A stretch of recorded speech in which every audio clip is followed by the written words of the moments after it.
দে রে ভাই, আমি আগে পালাই। আমাকে ধরতে পারলে সবার আগে রান্না ছাড়া খেয়ে ফেলবে। সিংহ কূপের মধ্যে উঁকি দিয়ে দেখতে পায় ঠিক তার মতোই দেখতে আরেকটা সিংহ। ও আমার মাসির ছেলে, আমাদের পাশের জঙ্গলে থাকে। আরে ভাই, কি হয়েছে? আরে আগে লুকাও, ওই বজ্জাত সিংহ এদিকেই আসছে। না না মহারাজ, তেমন কিছু না। কিন্তু আমি এখানে হরিণের গন্ধ পাচ্ছি। ঠিক আছে, আমি নিজেই দেখছি কে আছে ওখানে। সরে যাও। জঙ্গলের ছোট বড় সমস্ত পশু পাখি অহংকারী সিংহের অত্যাচারে অতিষ্ঠ। জঙ্গলের সুখ যেন চিরতরে হারিয়ে গেছে। সিংহ নিজেকে বুদ্ধিমান ও সর্বাধিক শক্তিধর মনে করে, তাই তার ইচ্ছার বিরুদ্ধে কেউ যেতে পারে না। সবাই সিংহের অত্যাচার থেকে বাঁচার উপায় খোঁজে।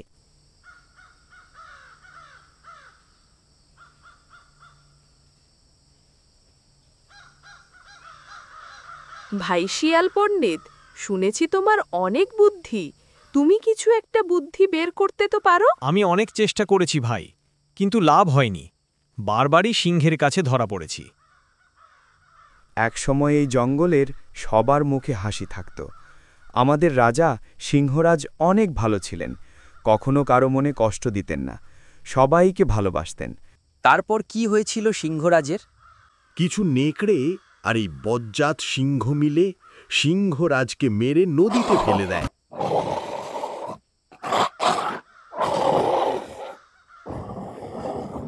সেই থেকেই দশাই জঙ্গলের। কে কোথায় আছো সাবধান, সবাই সাবধান, ওই সিংহটা এদিকে আসছে। আরে, ওই মাছরাঙার গলা মনে হচ্ছে, নিশ্চয়ই বিপদ সংকেত। আরে ভাই, কি হয়েছে? আরে আগে লুকাও, ওই বজ্জাত সিংহ এদিকেই আসছে। আরে দে রে ভাই, আমি আগে পালাই। আমাকে ধরতে পারলে সবার আগে রান্না ছাড়া খেয়ে ফেলবে। লুকাইয়া যাও, আমি ওই হারামি সিংহের মুখ দেখতে চাই না। এটা কি হলো? আমরা কোথায় যাই? আরে ভাই, পালাও যোগী। শিয়ালেরা পালানোর আগেই সিংহ চলে আসে।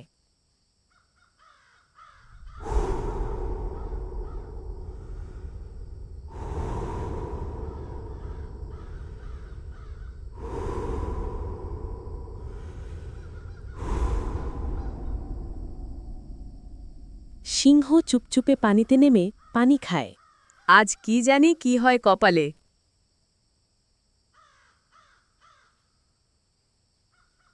শিয়াল পণ্ডিত খুব চুপচাপ দাঁড়িয়ে আছো যে? না না মহারাজ, তেমন কিছু না। কিন্তু আমি এখানে হরিণের গন্ধ পাচ্ছি। না না মহারাজ, এখানে আমরা ছাড়া কেউ নেই। তো এই নতুন পণ্ডিতটা আবার কে? একে তো আগে দেখি নাই এই জঙ্গলে। ও আমার মাসির ছেলে, আমাদের পাশের জঙ্গলে থাকে। ওকে শিখিয়ে দিও রাজার সামনে কিভাবে দাঁড়াতে হয়। না হলে কি করবে? আমি তোমাকে ভয় পাই না।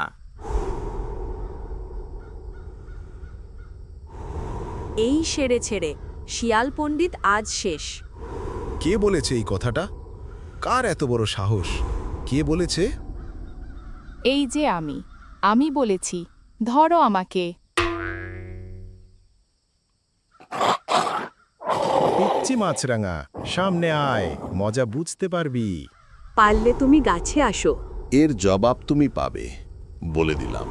সিংহ বুঝতে পারল এখান থেকে কেটে পড়াটাই ইজ্জত বাঁচবে, তাই কথা আর না বাড়িয়ে ওখান থেকে কেটে পড়ে। ছাড়ব না তোদের। সিংহকে অপমান, সবাইকে হারে হারে বুঝাবো। আজ একটা শিক্ষা হয়েছে সিংহের। আজ তো ভাই বেঁচে গেলাম তোমার জন্য। এভাবে আর চলতে পারে না। চিন্তা করো না ভাই, একটা বুদ্ধি বের করেছি। কাল সবাই জঙ্গলের ভিতরের কূপের কাছে চলে আসবা। সবার জন্য খুশির কিছু থাকবে।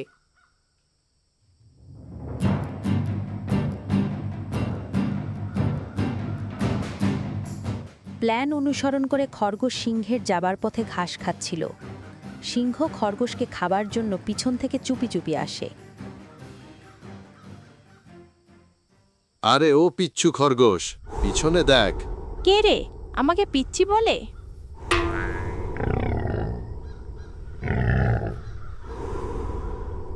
রাজামশাই, মাফ করবেন, আমি বুঝতে পারি নাই। যাক, তুমি আমাকে রাজামশাই বলেছ, তাই আজ তোমাকে আর খাবো না। কার খাওয়া কি খায় বুঝবে আজই। মনে মনে কি ভাবছো খরগোশ? না মানে রাজামশাই, আমরা তো আপনাকেই রাজা হিসেবে মানি। তো আর কি? জঙ্গলের মধ্যে আর একটা সিংহ এসেছে, বলে কি না আজ থেকে তাকে রাজা হিসাবে মানতে হবে। কি? চলো, আমাকে দেখিয়ে দাও সেই সিংহকে। আমার সাথে চলুন মহারাজ।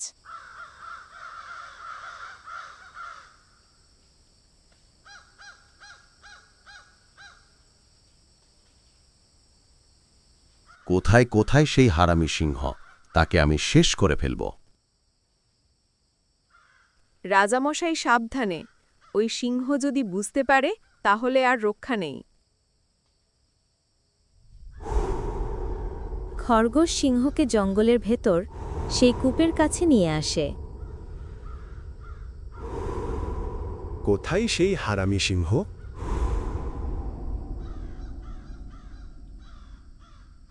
রাজামশাই, ওপরে আসুন, ওই সিংহটা এই কূপের ভিতরে। খরগোশ, চালাকি করছো আমার সাথে? আরে না, আসুন একবার, নিজের চোখেই দেখতে পাবেন। ঠিক আছে, আমি নিজেই দেখছি কে আছে ওখানে। সরে যাও। সিংহ কূপের মধ্যে উঁকি দিয়ে দেখতে পায় ঠিক তার মতোই দেখতে আর একটা সিংহ। বোকা সিংহ বুঝতে পারল না ওটা তার নিজের ছাড়া। দেখেছেন রাজামশাই, আপনাকে অপমান করছে। আমি ওকে ছাড়ব না, এই কথা বলে সিংহ কূপের ভিতরে ঝাঁপ দেয়।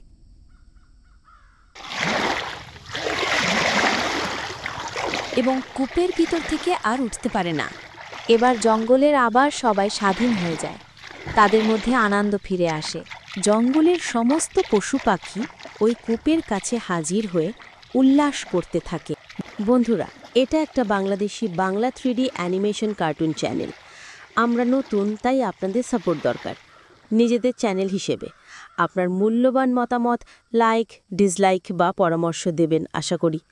আর হ্যাঁ, চ্যানেলটা সাবস্ক্রাইব করতে ভুলবেন না। আপনার কাছে যদি কোনো গল্প থাকে আমাদের সাথে শেয়ার করতে পারেন।